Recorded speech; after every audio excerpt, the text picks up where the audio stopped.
chance, était une exception. Mais malheureusement, avec les dernières sorties du président de la République, ces dernières exactions,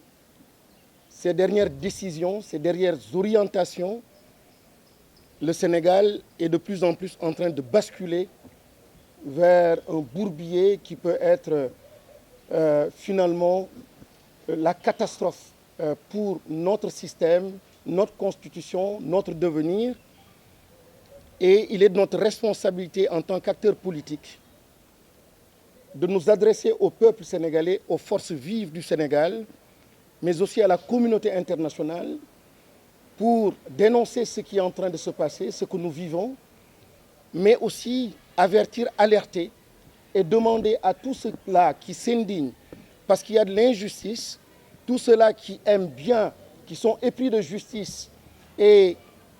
qui portent en eux le sens de la démocratie et certaines valeurs, qu'ils puissent se joindre donc à nous. Quand je dis nous, ce n'est pas simplement la coalition Diomaye Président, mais au-delà de la coalition Diomaye Président, qui se joignent à tous ceux-là qui se battent aujourd'hui pour ramener la paix et pour ramener l'ordre et l'état de droit au Sénégal. Tout d'abord, commencer aussi par marquer notre solidarité au peuple sénégalais. Un peuple qui souffre, martyrisé, mais un peuple mature, un peuple digne, un peuple qui respecte sa constitution, un peuple discipliné aussi, et tellement discipliné parfois qu'on pense qu'il a courbé l'échine, mais c'est tout le contraire, et le peuple récemment a réagi. Il n'y avait aucun leader devant. C'était un appel spontané, un cri de cœur des Sénégalais pour dénoncer ce qu'ils vivaient, ce que le pays vit, pour dénoncer les menaces que le président Macky Sall est en train de faire peser sur l'avenir de ce pays-là. À ce peuple, nous marquons notre solidarité. Un peuple brimé, agressé, torturé, des enfants brimés, agressés, torturés. Un peuple qui ne reconnaît plus son pays, un peuple qui se cherche, mais un peuple qui veut absolument retrouver ce qui lui appartient. À ce peuple-là, nous marquons notre solidarité. Nous marquons notre solidarité à la presse. Ce que votre confrère, le groupe Walfadjri, vit est tout simplement une injustice. C'est très facile de retirer une licence à une institution, je dirais, comme Walfadjri. Et toujours la même institution, le même groupe Walfadjri. Parce qu'elle a tout simplement une ligne, elle a tout simplement pris une option qui est une tradition. Et quand on parle de Walfadjri, c'est ça l'identité et l'authenticité. Et c'est ça qui fait le charme de la presse sénégalaise. Mais malheureusement, et vous avez remarqué que c'est toujours lors des événements qu'on veut justement bâillonner, qu'on veut justement amener Walfadjri à se taire et à se ranger du côté du pouvoir. Parce que Walfadjri, comme votre mission en tant que journaliste, c'est simplement d'informer et d'informer juste. Et donner aussi la parole au peuple. Et c'est ce que Walfadjri fait tout le temps et le fait excellemment bien. Nous apportons notre soutien à Walfadjri et à toute la presse nationale et internationale. Et nous vous soutenons dans votre plan d'action aussi. La situation malheureuse des dernières 48 heures, malheureusement, c'est encore 266 arrestations. C'est en moins de 24 heures, 48 heures, 3 morts. C'est juste trop. On pensait que le président Macky Sall avait compris. Lui qui parle de paix, lui qui parle de stabilité, mais malheureusement, on constate encore une fois qu'il n'a comme solution que justement la force, la brutalité, la violence. Et Dieu est tellement juste. Quand il accusait le Pastef et Ousmane Sonko d'être à la base de la violence, aujourd'hui, ce dernier est de l'autre côté, très silencieux et très loin donc des masses en ce moment. Mais au même moment, on voit que la violence continue donc sur le territoire national. C'est la preuve que la violence est du côté du président Macky Sall. Violence sur la Constitution,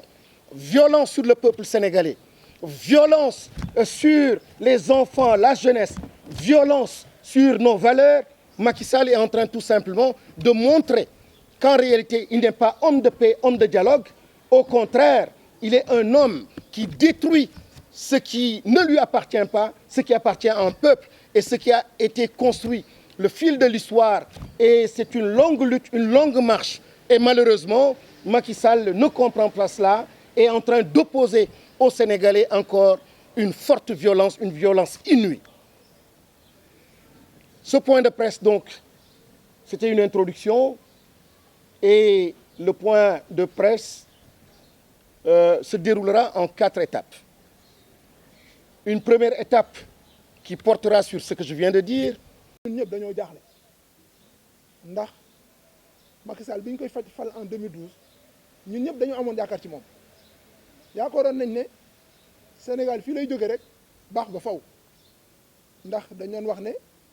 enfin ñu am président bu judd après les indépendances mais bi ñu dewalee ba 12 ans gis nañ ne li fi nekkoon li fi Macky Sall indi moo yées li fi newoon ndax démocratie bi ñu ko joxoon yàq na ko complètement Sénégal moom moo doon vitrine de la démocratie en Afrique loolu moom kenn warante wu ko mais gis nañ ne fi mu ne nii nous sommes la risée du monde fi mu ne nii ñun ñëpp dañuy reetaan fi mu ne nii notamment nos parents africains parce que dañ leen doon jaay na ñun nous sommes des démocrates mais gis nañ leen fi mu ne nii soo xoolee plateau de télévision dëkk ñu wër yëpp ñun la ñuy waxtaane loolu dafa rusul sax Macky Sall fi mu yónni fi mu maanaam fi mu wàccee Sénégal dafa maanaam su doon koo xam ne da nga daanu ci suuf sax ñoo la wax mais koo xam ne ñun dafa jël Sénégal daal di ko sànni ci biir caniveau dafa dugal Macky Sall dafa jël Sénégal dugal ko ci benn caniveau nga xam ne dañoo tax rib te xam nga fan la ñu setete su loolu weesoo maa ngi wax ak force de l'ordre yi notamment la police et la gendarmerie ma leen di wax ne delloo si waat leen seen xel yéen ci askan wi ngeen bokk du leen gis ci seen collègue yëpp benn doomu directeur général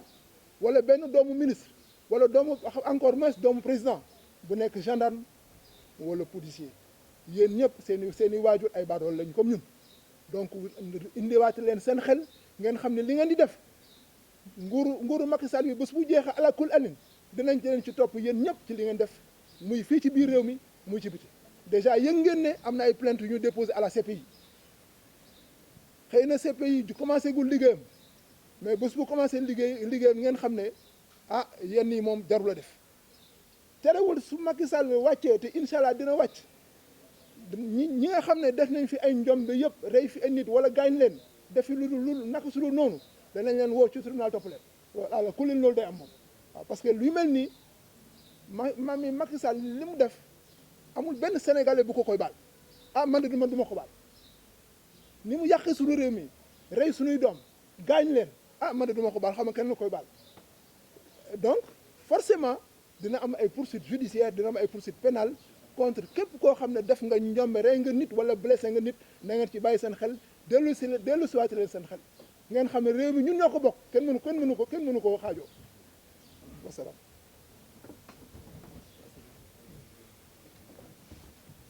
Sénégal yow la ñuy waxal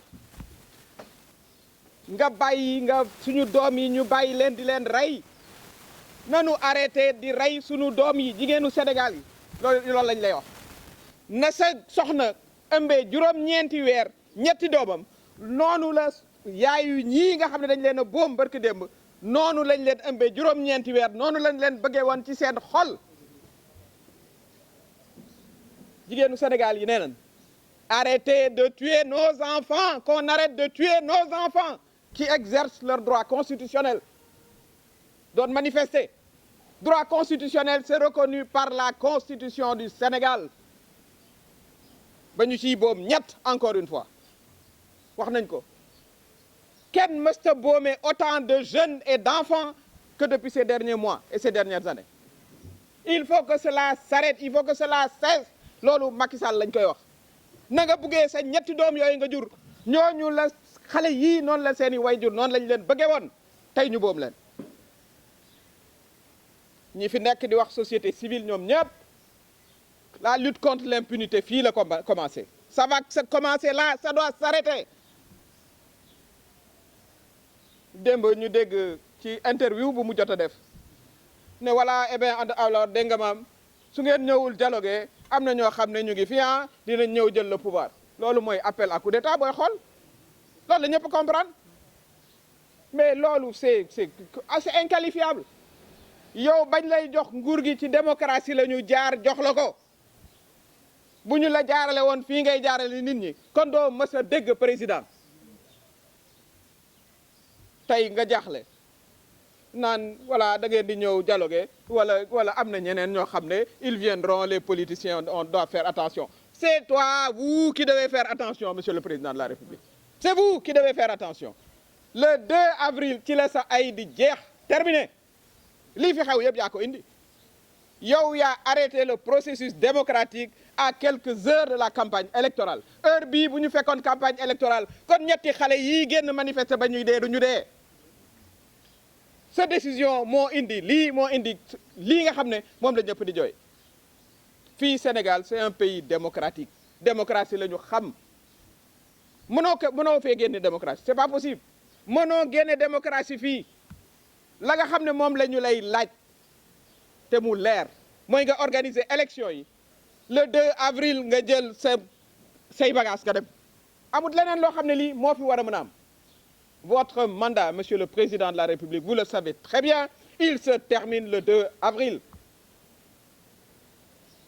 cette incitation subliminale si vous venez pas si on ne dialogue pas d'autres forces quelle autre force il n'y a pas d'autre force dans le jeu démocratique que les acteurs démocratiques qui sont régis par le code électoral, qui sont régis par la Constitution, qui sont régis par la loi. C'est ce qu'on vous demande de respecter et rien d'autre. Vous devez organiser sans délai, le 25 février, l'élection présidentielle que vous avez arrêtée à quelques heures de la campagne électorale. Je considère pour moi, pour quelqu'un qui a été élu grâce à la démocratie sénégalaise,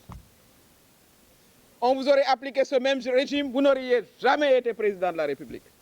Cette démocratie sénégalaise, qu'aujourd'hui, vous estimiez que voilà, si on ne dialogue pas, des forces vont venir et puis nous rétablir. Un appel du pied à des forces qui n'ont rien à voir dans la démocratie, absolument rien à voir, et qui ne vous suivront pas. Parce que le Sénégal, la démocratie est ancrée dans nos valeurs. Tout ce que nous vous demandons aujourd'hui, c'est sans délai, organiser l'élection le 25 février. Nous demandons aussi au Conseil constitutionnel, nous avons fait un recours au Conseil constitutionnel.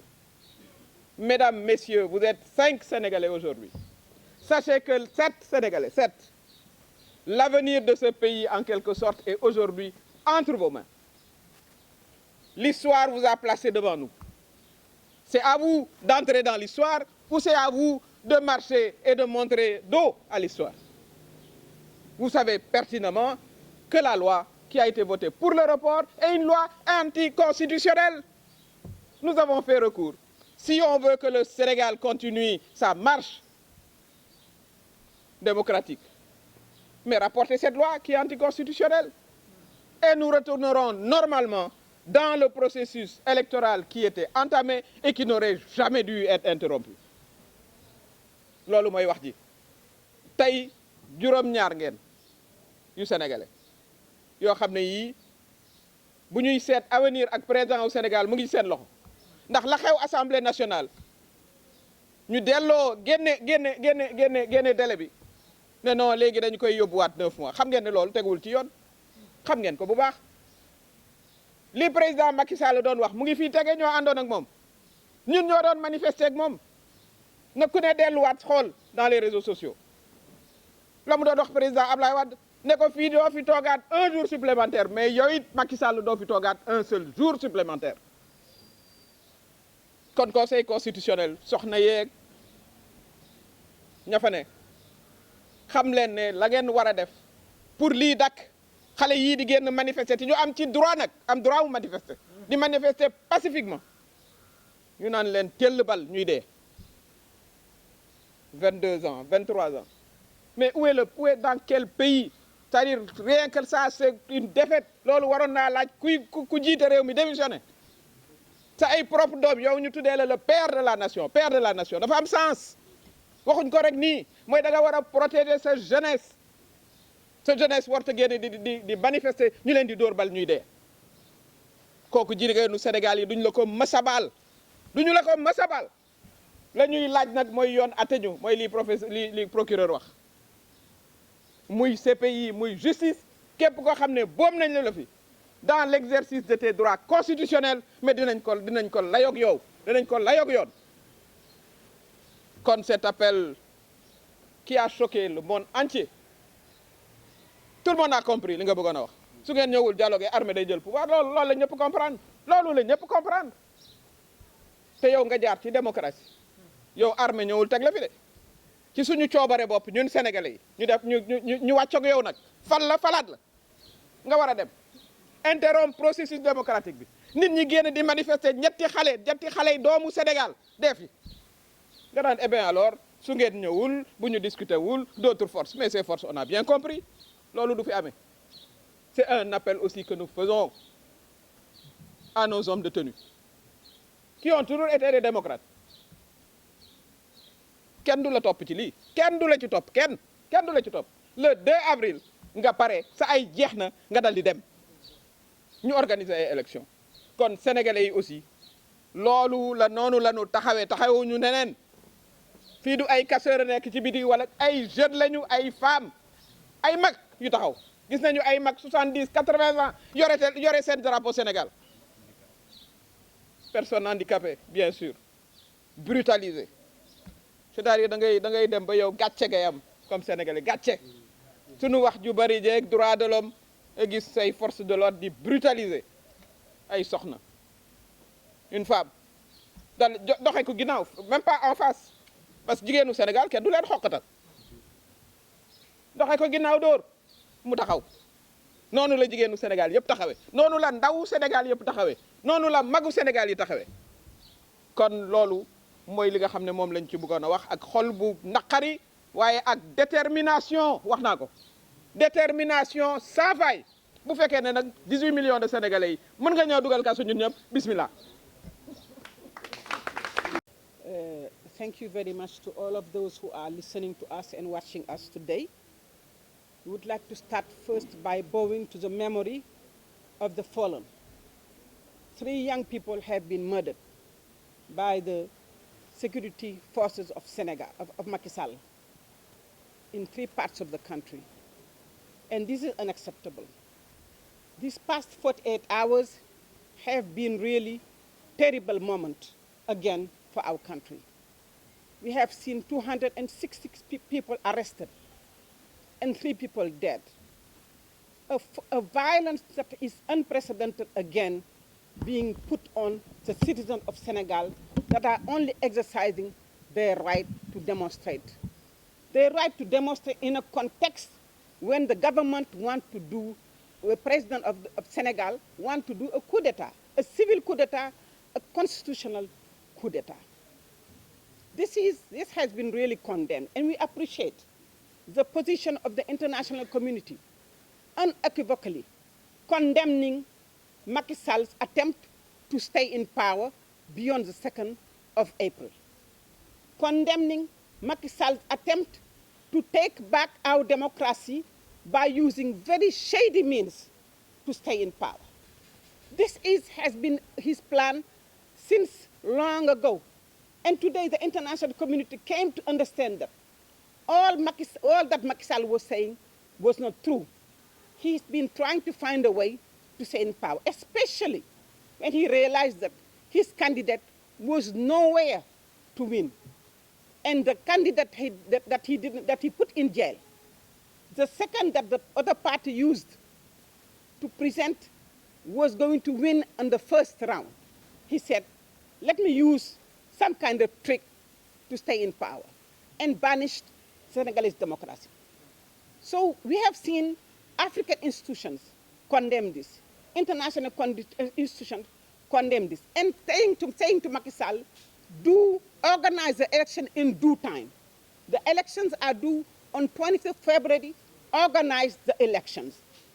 Anybody who has very confusing or unclear position like France, not really, with all the relations it has in Senegal. We have not seen the French government have a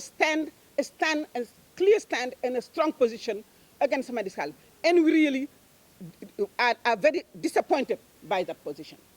But we are saying to the international community, keep watching Macky Sall, like us Senegalese we are doing. All forces of society, all organizations, being unions, being university professors, being the private sector, being even architects, civil society, human rights organizations, citizens, everyone, people who have been silent all along in this process have raised their voice to say, enough is enough. We will not continue with this. Macky Sall, stop. Everyone in Senegal have said that. And the international community has heard us. We want you to continue to hear us. Because Macky Sall has no intention to let go. The way we understand, and we see that he doesn't intention to let go without being really pushed out of the door by force, is that he's already threatening Senegalese. You either come to talk to me and go under my own terms and discuss, or another force is coming on you. What force? Is it occult force he's been talking about, putting people in jail for that? Or is it military force he's talking about? What a shame. This is a way of putting a sort of treason. A president who is calling foreign forces on its own people, this is an act of treason. And we will take it as it. So we are saying, Macky Sall, Senegalese women, like the Prime Minister said, are fed up of you killing our children, killing our sons and our daughters, taking a handicapped person on in his wheelchair. The only crime he did was holding the Senegalese flag and being aggressed by security forces, being dragged on the floor, his chair being thrown away and being arrested. A young woman being beaten on the back. What a shame. What a shame.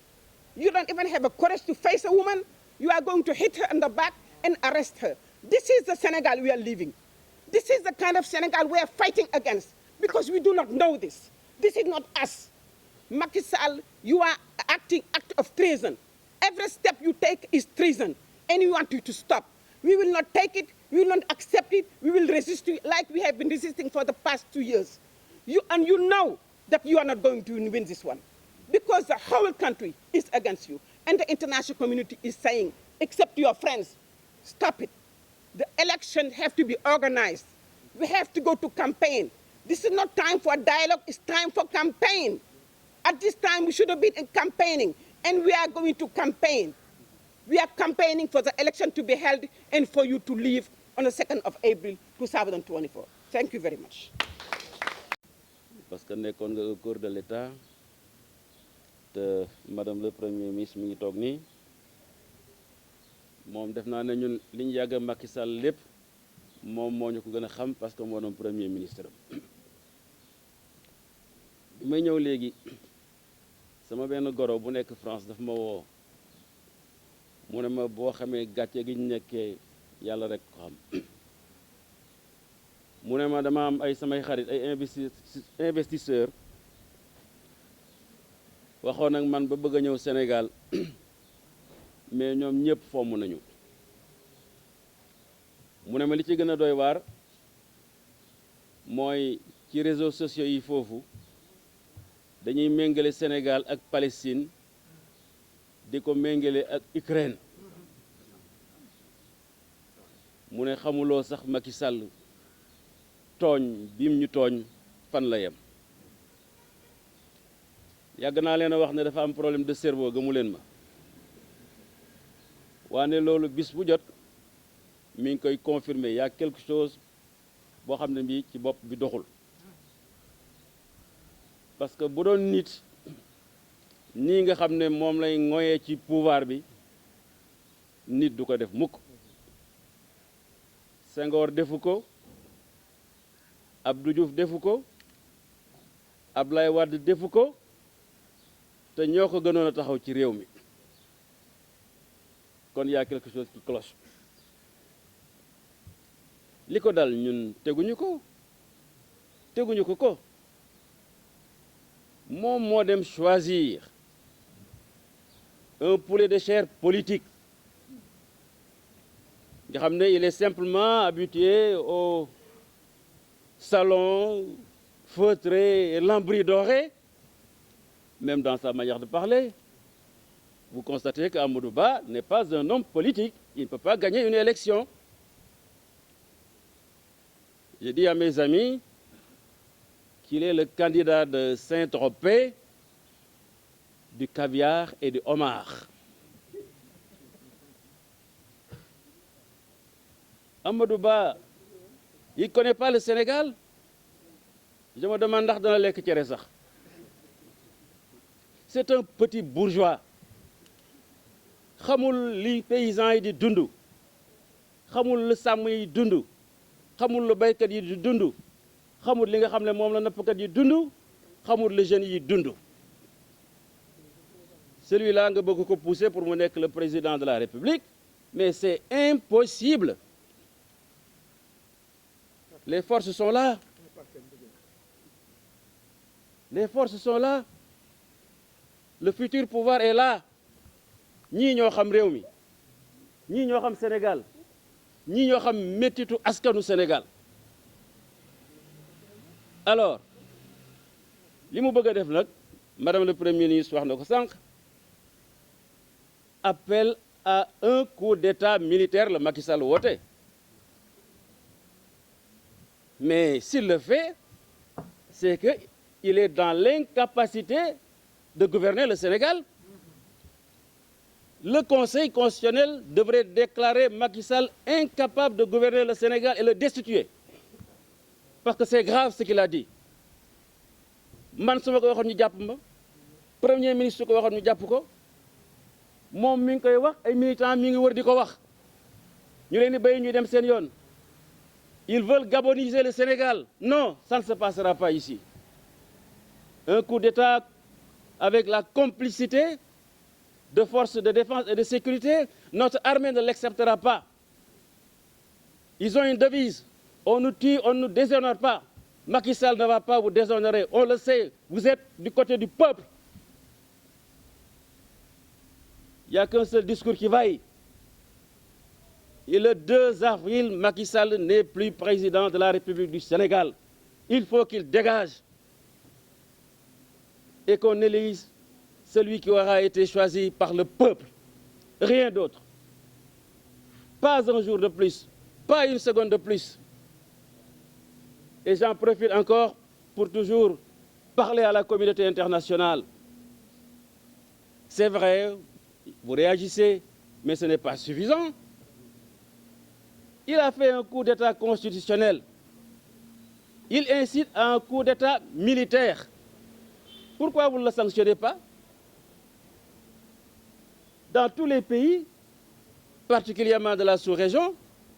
si un coup d'État est effectué, que ce soit l'Union européenne, la CEDEAO, les autres organisations internationales, ils n'attendent pas qu'on leur dicte ce qu'ils doivent faire. Les réactions sont immédiates. Macky Sall doit être sanctionné de façon précise par la communauté internationale. Et c'est ISPIR qui sont autour de lui, qui l'incitent à appeler à un coup d'État militaire.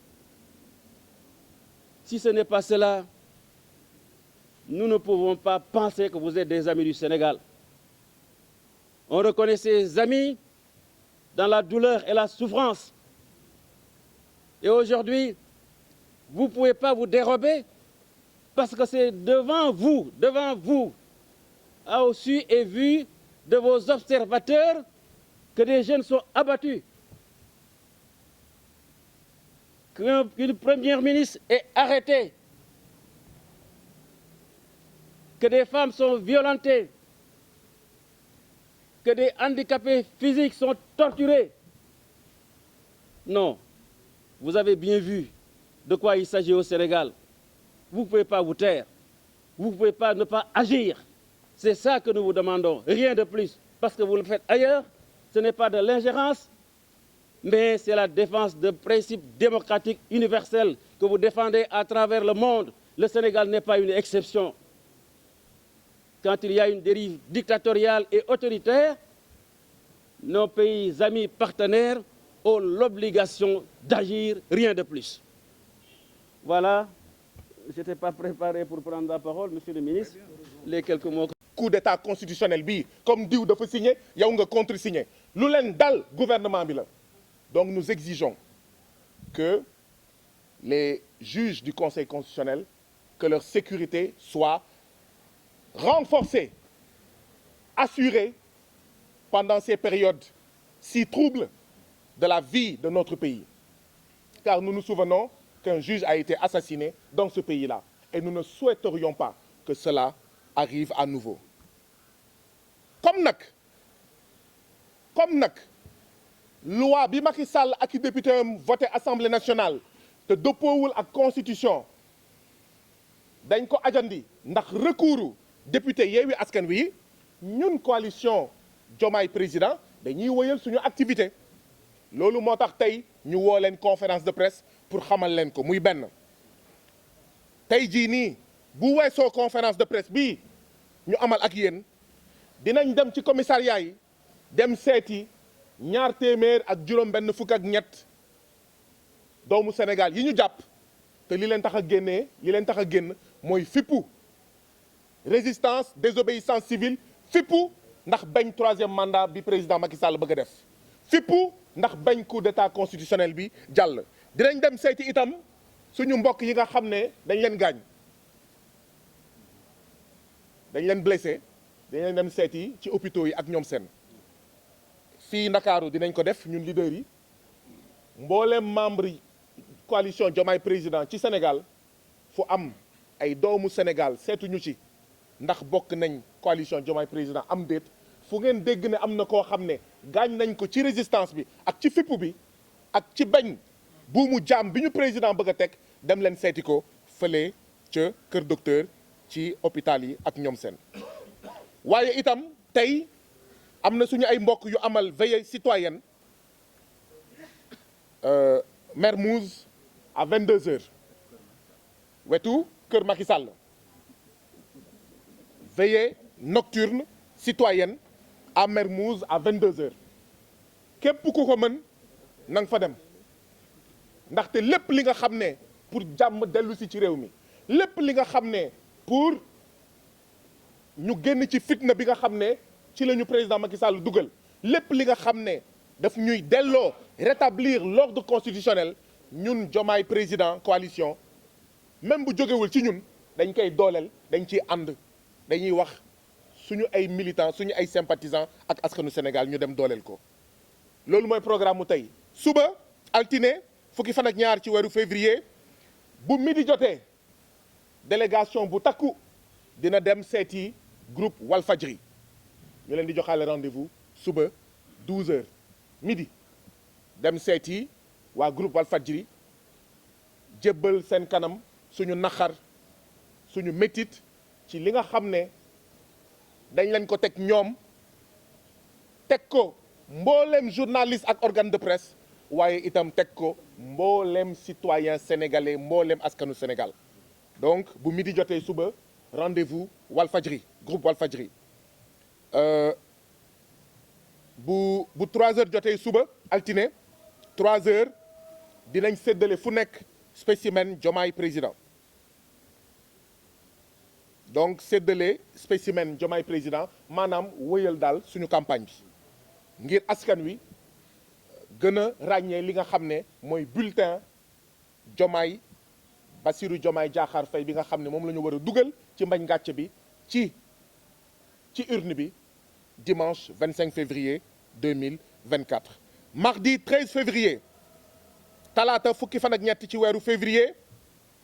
ñu ngi wax képp kuy militant coalition Diomaye président di sympathisant wam di soppewam ñun ñëpp talaata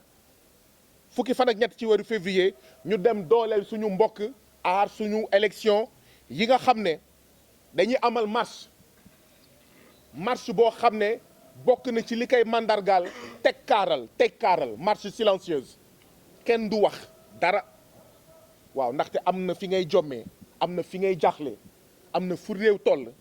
am na solo ñu ne tekk marche boobu mu ngi am mardi 13 février bu 3 heures jotee daanaka gannaaw julli tisbaar ba timis mu ngi jóge rond-point Jet d'eau fii jëm école normale supérieure ñun coalition Diomaye président kenn duñu fa jiitu organiser wuñ ko aar sunu élection moo ko organiser waaye dinañ ko dem dooleel société civile moo woote di woo suñu membre yëpp suñu militant yëpp suñu sympathisant sénégalais yëpp ñu bokk ci marche boobu donc muy mercredi 13 février mercredi 14 et jeudi 15 février ñu ngi am na ay sénégalais yuy liggéey ngir président Macky Sall dellu ginnaaw ci journée ville morte donc ñu waajal kon journée ville morte yooyu ayu bés bi nag mu ngi jeexee ajjuma fukki fan ak juróom-ñett ci weeru février vendredi 16 février suñu mbokk Y'en a marre yi ñëwoon nañ fi fan yii passé ñu recevoir leen fii ñu ñuy wax benn programme boo xam ne ñu ngi koy waajal démb ñu ngi doon waxtaan ak ñoom ñu ne ñu programme boobu finalement ñu ngi ko nar a amal ajjuma fukki fan ak juróom benn ci weeru février xam naa waxtu yi di ñëw dinañ leen gën a xamal programme boobu fan la ban waxtu la waaye ajjuma la fukki fan ak juróom benn donc 16 février boobu dinañ dem dooleel programme li nga xam ne moom mooy suñu mbokk Y'en a marre yi mu mel ni kon ayu bés bi yëpp ñaari xeetu programme la ñu am képp kuy doomu Sénégal ku amal programme pour bañ bu mu jàmm bi ñun dinañ la fekk si ñun dinañ la dooleel dinañ woo suñu ay membres suñu ay militants suñu ay sympathisants askanu Sénégal yëpp ñu ànd fa waaye itam dinañ amal ñun suñu programme mu bopp muy wéyal suñu campagne muy wax ak askan wi mobiliser leen ndaxte élection day am jërë ngeen jëf. nag mbooleem membre conférence des leaders bu coalition Diomaye président dafa am ay tomb yiñ ma dénk bi ci njëkk mooy ñu amal benn simili ñaan ngir ñetti ndaw yi nga xam ne génn nañ àdduna donc 1 minute de silence et de prière s'il vous plaît à la mémoire de Modou Gueye, de Alpha Tunkara et de Landing Camara.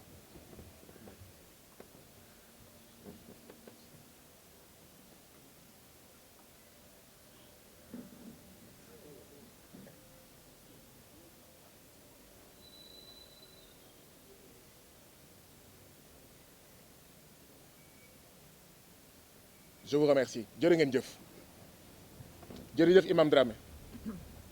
sëñ Cheikh Thioro ñu ngi lay nuyu bu baax a baax di nuyu mboolem waa Touba waa Mbacké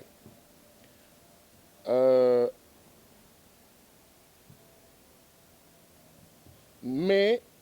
1968 Sénégal yëngu woon na loolu 1968 yëngu-yëngu boo xam ne amoon na sax ay militaires yu doon waxtaanee coup d'état président Léopold Sédar Senghor am ndaje ak général Jean-Alfred Diallo président Léopold Sédar Senghor demoon bay caalit ba foog ne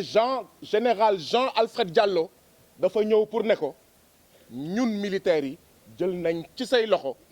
nguuru Sénégal général nekkoon semga jamono jooju général Jean-Alfred Diallo ginnaaw ndaje boobu mu amoon ak président Léopold Sédar Senghor bind ab bataaxal président Léopold Sédar Senghor le 2 juin 1968 bataaxal boobu général Jean-Alfred Diallo di xelal président Léopold Sédar Senghor lan la war a def pour jàmm dikkaat ci atum 1968 boobu ci Sénégal ci xalaat yi mu ko doon xelal général Jean-Alfred Diallo demoon na ba di wax sax Léopold Sédar Senghor na nga wàññi le train de vie de l'État xaalis bi ñii ñu dénk état di dundee nañ ko wàññi dugalaat ko ci askanu Sénégal général Jean-Alfred Diallo lu tax may fàttali loolu mooy dañoo gëm ne 2024 li ma doon nettali 1968 la woon ci armée Sénégal général Jean Alfred Diallo am na ay doom ay sët ak ay jarbaat yi nekk biir armée bu Sénégal yoo xam ne coup d'état taxu leen jóg fokkati état ci loxo civil yi taxu leen jóg ñooñu tax a waxal tey appel du pied ginnaaw coup d'état constitutionnel muy woote coup d'état militaire di ñu menacer di ñu tëkku naan ñu bu ngeen yamulee yéen askanu Sénégal naa wax armée bu Sénégal mu def coup d'état militaire ñun wóolu nañ ñi nga xam ne ñoom ñooy militaire u Sénégal xam nañ ne ñoom ay doom ak ay sëtu général Jean Alfred Diallo lañu et que dinañ def lépp lu ñu mun ngir coup d'état militaire bañ fi am dinañ am taxawaayu armée républicaine ndaxte lii ñuy dund ñun civil yi ñoom lu ko raw la ñuy dund ndaxte ñun sax mën nañ conférence de presse waaye ñoom mënuñu conférence de presse ñun sax mën nañ marche ñoom mënuñu marche loolu laa bëggoon rek yokk as tuut ci appel bu ñuy lancer suñu l'armée bi suñu jàmbaar yi suñu militaires yi suñu soldats yi ci ne bu ñu fàtte ne ñoom ci askan wi la ñu bokk ci askan wi la ñu sokkeekoo et que dañoo war a défendre askan wi du nit la ñu war a défendre askanu Sénégal la ñu war a défendre mbokk yi ñun coalition Diomaye président dañoo yëkkati suñu baat ca kaw ay fan a ngi ne li président Macky Sall jël comme dogal lii assemblée nationale li ëpp ci député yi dogal muy loi boobu dëppoowul ak constitution bu Sénégal donc dañoo jàpp ne ba tey jii nii ñu ngi ci jamono campagne ñun loolu la ñu gëm loolu lañ jàpp ba tey jii nii élection day am 25 février 2024 lii gën a dëgëral suñu taxawaay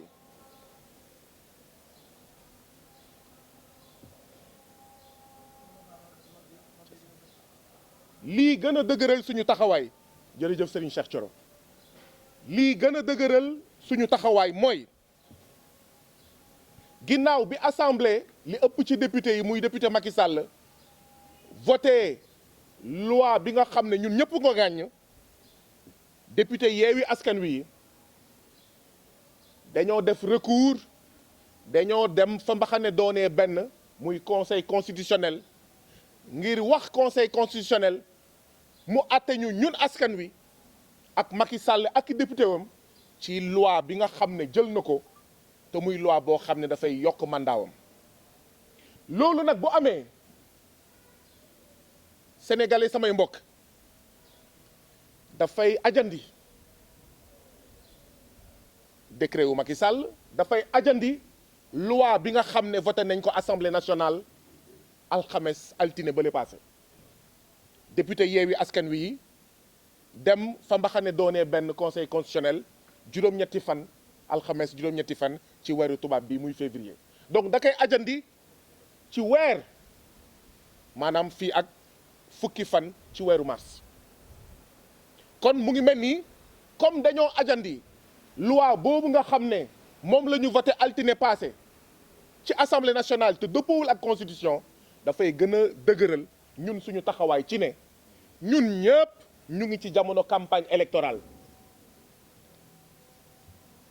fanweeri fan yooyu mu koy ajandi mën na gën a gàtt jëm ci juróom-ñetti fan bu fekkee gouvernement bu Sénégal wax na ak conseil constitutionnel ne leen nañ ko traité ci urgence nu mu mënti demee ajandi bi kon am na gouvernement bu waxul dara conseil constitutionnel aj nañ ko fanweeri fan kon ñu ngi ci campagne électorale loi bi président de la république mënu ko promulguer maanaam mënul wax ne loi boobu mën nañ ko doxal fekk conseil constitutionnel attewul ñun askanu Sénégal yi nga xam ne député Yewwi Askan Wi ñoo ñu waxal fële ca conseil constitutionnel fekk conseil constitutionnel attewul ñu ngi ci jamono campagne électorale dama bëgg askanu Sénégal yëpp xamee ko noonu xamee ne kon suñu ndaw suñu comité électoraux yi nekk fu nekk ci Sénégal di séddale di wër ci marché yi ci tund yi spécimen Diomaye président nañu xam ne am nañ wéeruwaay ku leen jàpp nee leen ñoo lànk ñoo bañ ku leen bëgg a tere ngeen génn nee leen ñoo lànk ñoo bañ ndaxte recours bi député Yewwi Askan Wi yi def alxames juróom-ñetti fan ci weeru février dafa ajandi loi bi lànk leen bu leen nangu kenn den xoxotal